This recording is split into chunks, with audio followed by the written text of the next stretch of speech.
vamos a mais uma reflexão da palavra de Deus. É tão bom quando a gente tem a oportunidade de ler a sua palavra, né, Eliana? Sim, É bom quando a gente pode refletir, a gente está assim, sentindo um peso, né, uma preocupação, e aí quando você pensar, vou ler a palavra de Deus, e você leva a encontrar as promessas do Senhor para as nossas vidas. E a gente tem que ter esse hábito, hein? A gente tem que ter essa vontade em nossos corações, não ser hipócrita, né?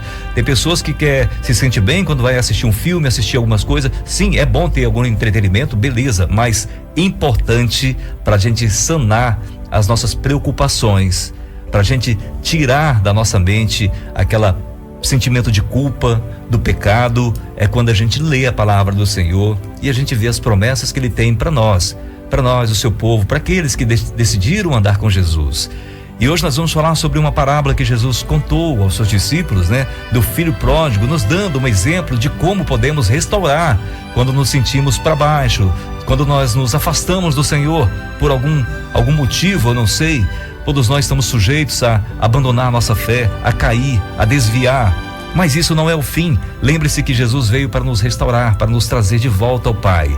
Então temos uma oportunidade de olhar para o Senhor, pedir perdão e mudar de vida. Vamos ler então a parábola do filho pródigo que Jesus conta lá em Lucas capítulo 15, versículos 11 ao 32. Jesus continuou: um homem tinha 2 filhos. O mais novo disse ao seu pai: Pai, quero a minha parte da herança. Assim ele repartiu sua propriedade entre eles. Não muito tempo depois, o filho mais novo reuniu tudo o que tinha e foi para uma região distante. E lá desperdiçou seus bens, vivendo irresponsavelmente. Depois de ter gasto tudo, houve uma grande fome em toda aquela região, e ele começou a passar necessidade. Por isso foi-se empregar-se com um dos cidadãos daquela região, que o mandou para o seu campo a fim de cuidar de porcos. Ele desejava encher o estômago com as vagens de alfarrobeira que os porcos comiam, mas ninguém lhe dava nada. Caindo em si, ele disse: Quantos empregados de meu pai têm comida de sobra, e eu aqui, morrendo de fome? Eu me porei a caminho e voltarei para o meu pai, e lhe direi: Pai, pequei contra o céu e contra ti.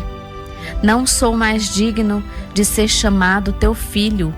Trata-me como um dos teus empregados. A seguir, levantou-se e foi para seu pai.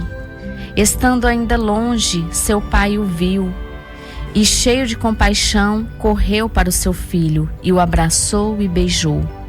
O filho lhe disse: Pai, pequei contra o céu e contra ti. Não sou mais digno de ser chamado teu filho. Mas o pai disse aos seus servos: Depressa, tragam a melhor roupa e vistam nele. Coloquem um anel em seu dedo e calçados em seus pés. Tragam um novilho gordo e matem-no. Vamos fazer uma festa e comemorar. Pois este meu filho estava morto e voltou à vida. Estava perdido e foi achado. E começaram a festejar. Enquanto isso, o filho mais velho estava no campo. Quando se aproximou da casa, ouviu a música e a dança. Então chamou um dos seus servos e perguntou-lhe o que estava acontecendo. Este lhe respondeu: Seu irmão voltou. E seu pai matou o novilho gordo porque o recebeu de volta são e salvo. O filho mais velho encheu-se de ira e não quis entrar. Então seu pai saiu e insistiu com ele. Mas ele respondeu ao seu pai: Olha, todos esses anos tenho trabalhado como escravo ao teu serviço e nunca desobedeci às tuas ordens. Mas tu nunca me destes nem um cabrito para eu festejar com os meus amigos. Mas quando volta para casa esse seu filho que esbanjou os teus bens com as prostitutas, matas o novilho gordo para ele? Disse o pai: Meu filho, você está sempre comigo e tudo o que eu tenho é seu. Mas nós tínhamos que comemorar e alegrar-nos, porque este seu irmão estava morto e voltou à vida, estava perdido e foi achado. Situação difícil desse pai. Quantas vezes nós lemos a palavra de Deus e com aquele intuito de ler simplesmente para completar a leitura diária, né? Como se fosse uma obrigação, e a gente não para observar o que o Senhor está dizendo ali. Mas veja bem, aquele filho quis ver o seu pai morto, porque quando você pede a herança, você está desejando que o seu pai já morra, né? Para poder você ficar com os bens que ele tem. Ou seja, não estava nem aí para o pai. Veja como é essa parábola que Jesus conta. E um texto muito importante também, que nós podemos ler, lá no versículo 21, quando o filho disse: Pai, pequei contra o céu e contra ti, não sou mais digno de ser chamado teu filho. Mas veja o que o pai fala logo imediato. Mas o pai disse aos seus servos: depressa, tragam melhor roupa e vistam nele, coloquem um anel em seu dedo e calçados em seus pés. É assim que Deus nos trata. Muitas vezes estamos falando para Deus: Senhor, eu pequei, eu fiz isso de errado, e Deus não está nem olhando para os nossos pecados mais. Ele quer o nosso coração, ver se estamos arrependidos de verdade. E esse filho estava arrependido, porque o pai percebeu, e o pai já foi logo preparar algo especial para ele. Deus não está olhando e não observando se estamos no pecado. O seu desejo é que nós voltamos para ele, para que ele sinta em nós o arrependimento de verdade, para que ele venha liberar suas bênçãos e nos abençoar com o seu poder, com a sua presença, com a sua paz, que o mundo não pode nos dar. Lembra daquela passagem que diz: o diabo veio, o ladrão, né? Veio roubar, matar, veio destruir. O diabo é assim. Ele nos tira da nossa segurança, da nossa família, do nosso pai, da onde estamos seguros diante do Senhor, e nos leva para uma situação difícil, vergonhosa, e tira de nós tudo o que temos recebido do Pai. Mas graças a Deus, esse filho lembrou do seu pai. Algo tinha uma semente em seu coração. Assim nós devemos também levar em nossos corações a semente da palavra de Deus. Nós devemos aprender com o Senhor para passar para os nossos filhos e passar para as próximas gerações, que nós devemos confiar no Senhor e buscar Ele. E quando cairmos, lembrar que precisamos confessar os nossos pecados. Confessar os pecados traz uma libertação. Quem confessa seus pecados a Deus reconhece que agiu de maneira errada, que desagradou a Deus e que merece castigo. Mas Deus ele perdoa quem confessa os seus pecados. Ele faz como o pai lá do filho pródigo, já chama logo os servos: tragam isso, vista ele dessa forma, calça os sapatos, coloca um anel nos seus dedos. Ele está arrependido, estava no pecado, estava perdido e voltou. Deus age dessa forma conosco. Também é importante pedir perdão às pessoas para quem pecamos, né?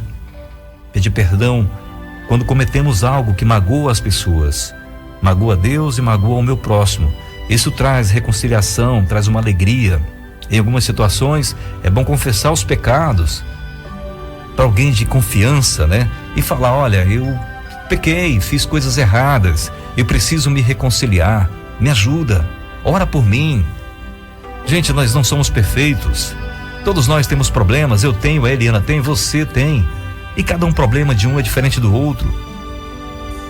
Mas Deus nos olha com amor, esperando que nós reconhecemos o nosso erro e mudamos de vida. Se as decisões tomadas não foram boas, recorra ao Senhor, pois Ele tem poder de nos ajudar a começar de novo do jeito certo. Toda volta é fruto de uma decisão. Tome uma atitude agora, volte-se para os caminhos do Senhor. Essa é a melhor forma de avançar na vida, de seguir em frente. Só Jesus tem poder para nos purificar e nos trazer de volta à vida. Em Colossenses capítulo 2, versículo 13 diz: quando vocês estavam mortos em pecados e na incircuncisão da sua carne, Deus os vivificou juntamente com Cristo. Ele nos perdoou todas as transgressões. Veja bem, não foi metade, nem um terço, nem um quarto, foi todas as transgressões. Nós somos limpos em Cristo Jesus. Quando nós decidimos andar com Ele, quando nós decidimos nos arrepender dos nossos pecados, Ele vai fazer como fez com o filho pródigo. colocar um anel em nosso dedo, nos vestir com uma roupa limpa, cheirosa. Ele vai nos calçar com os calçados especiais. Ele talvez não vai nem esperar você terminar de fazer a tua confissão. Ele já conhece o teu coração. Nós não temos como enganar a Deus. Nós devemos dar a Ele um louvor sincero, um arrependimento sincero. Se amamos a Deus, devemos fazer como aquele filho pródigo. No momento que percebemos que estamos errados, não cometemos uma loucura como Judas fez ao tirar sua vida, mas fazer como Pedro fez, reconhecendo que tinha negado o seu mestre e pediu perdão, chorou amargamente. Hoje temos uma oportunidade de agradecer a Deus pela oportunidade que temos de pedir perdão, pelo perdão que Ele nos oferece e pela sua companhia através do seu Espírito Santo. Em Atos dos Apóstolos 3,19 diz: arrependam-se, pois, e voltem-se para Deus, para que os seus pecados sejam cancelados, para que venham tempos de descanso da parte do Senhor e Ele mande o Cristo, o qual lhes foi designado, Jesus. Muitos de nós têm sofrido porque a mão do Senhor pesa sobre nós que estamos no erro, no pecado, mas Deus muitas vezes deixa nós sofrermos para que possamos, através dos nossos erros, reconhecer a nossa fraqueza, a nossa falha e voltarmos para Deus. Ele não quer que nenhum de nós se perca. Há situações nas nossas vidas que nós ficamos preocupados, entramos em pânico devido aos problemas, devido às nossas más decisões que tomamos, mas há um escape: Jesus Cristo. Ele fala para ir até Ele, porque Ele dá para nós o descanso que nós precisamos ter. Vinde a mim os que estão cansados e sobrecarregados, e eu lhes darei descanso. O Senhor nos chama para sair do peso do pecado e mudar de vida, fazer como o filho pródigo. Eu não sei a situação que você está vivendo hoje aí. Qual a distância que você tem do Senhor? O que você tem praticado? Magoado as pessoas que te amam? Principalmente magoado Deus que te amou tanto que enviou o seu filho para morrer por você. Que tal agora lembrar que existe um Deus de amor e Ele está pronto para te perdoar? Isaías 59, nós sempre falamos aqui desse versículo, quando diz que a mão do Senhor não está encolhida para que não possa salvar, nem surdo os seus ouvidos para que não possa ouvir, mas são os nossos pecados que causam a separação entre nós e nosso Deus. Vamos tirar esse pecado desse meio aí, pedindo perdão a Deus. Sozinhos nós não conseguiremos, mas se nós abrirmos as nossas bocas, falando para o Senhor de todo o nosso coração, confessando a Deus: Pai, perdoe-me porque eu fiz coisas erradas, eu magoei o Senhor com o meu pecado, mas eu sei que o Senhor pode me perdoar através do teu filho Jesus, pois Ele morreu para que eu tivesse vida. Abra o teu coração para o Senhor, assim como fez aquele filho pródigo que desejou a morte do seu pai. Não quis mais saber dele, simplesmente queria só os seus bens. Mas aquele pai queria o seu filho de volta. E Deus nos quer de volta. Não entre na loucura, no desespero que o inimigo coloca em tua vida dizendo que não tem mais jeito, pois sim, existe uma esperança sim. Jesus, Ele nos dá a oportunidade de nos reconciliar com Deus através do seu sacrifício naquela cruz. Que bom ter Jesus nas nossas vidas, não é verdade? Então vamos aproveitar o tempo que temos, sendo gratos a Ele e vivendo sempre em harmonia com o Senhor. Que Deus nos abençoe, que Ele desperte em nossos corações o desejo de estar orando, de estar buscando Ele através da sua palavra. Que Deus abençoe você.